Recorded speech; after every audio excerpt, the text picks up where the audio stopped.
Afin de réaliser la synthèse de l'aspirine, nous allons utiliser plusieurs espèces chimiques.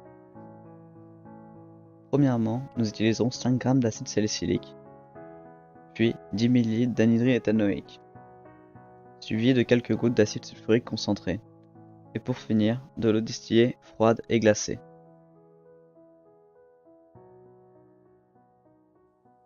On commence par prélever les 5,5 g d'acide salicylique avec des gants et des lunettes. On prélève ensuite les autres produits sous une hotte afin d'éviter les risques possibles. On prend un Erlenmeyer que l'on fixe sur un support et que l'on place dans un cristallisoir. On y introduit un barreau aimanté et les 5,5 g d'acide salicylique.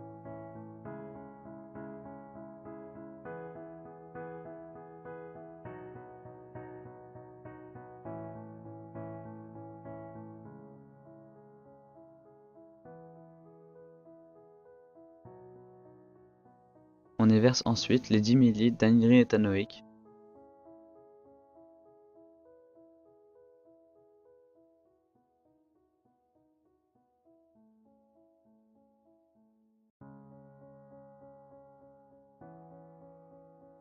Puis les quelques gouttes d'acide sulfurique concentré.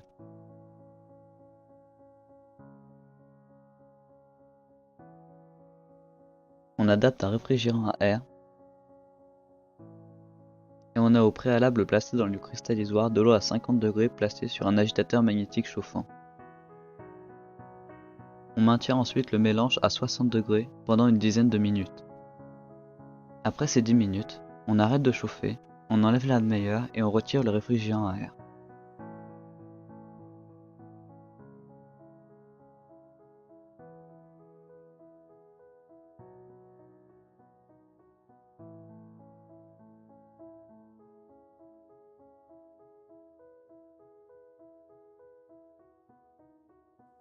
On ajoute ensuite 30 ml d'eau distillée glacée afin de détruire l'excès d'anhydride éthanoïque.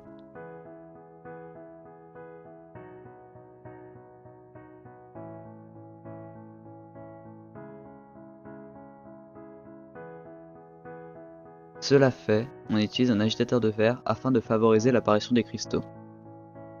Ensuite, on rajoute encore 20 ml d'eau distillée glacée. Puis, on plonge l'Erlenmeyer dans un bain eau glace pendant 10 minutes. Nous allons maintenant filtrer le mélange sous pression réduite. Pour cela, nous utilisons un Büchner, un filtre et une fiole à vide.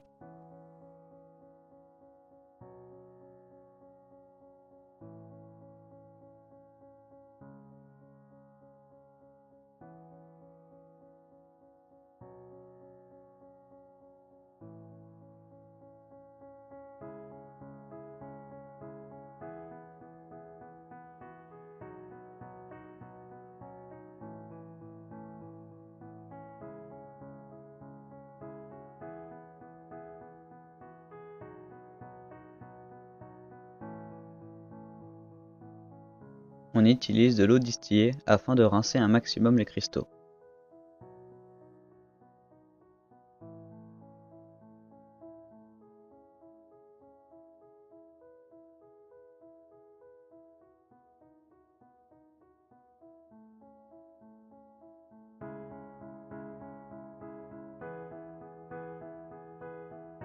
On récupère maintenant nos cristaux que l'on essore et sèche entre deux papiers filtres.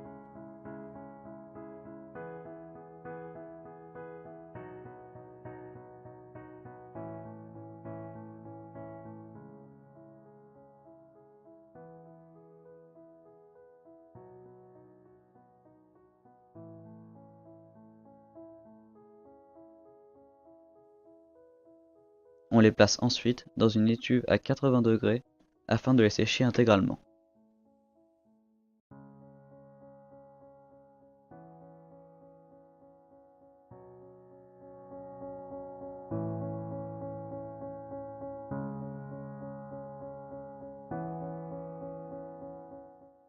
Afin d'identifier le produit obtenu, on réalise une chromatographie sur couche mince.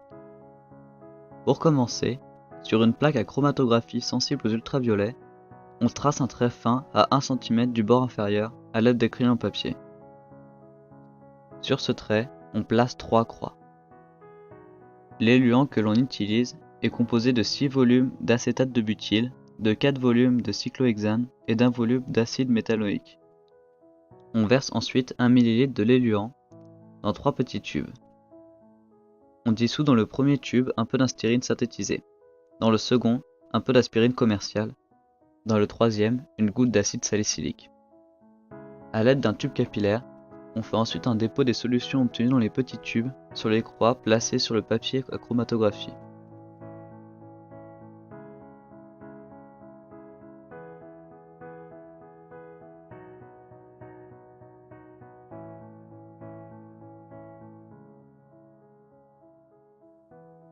On fait ensuite éluer.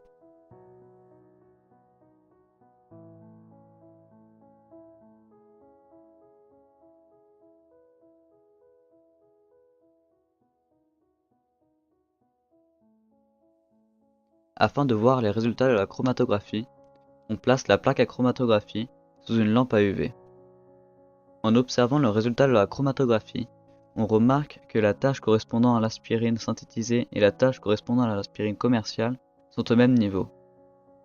On en déduit donc que nous sommes bien parvenus à éliminer l'excès d'acide salicylique.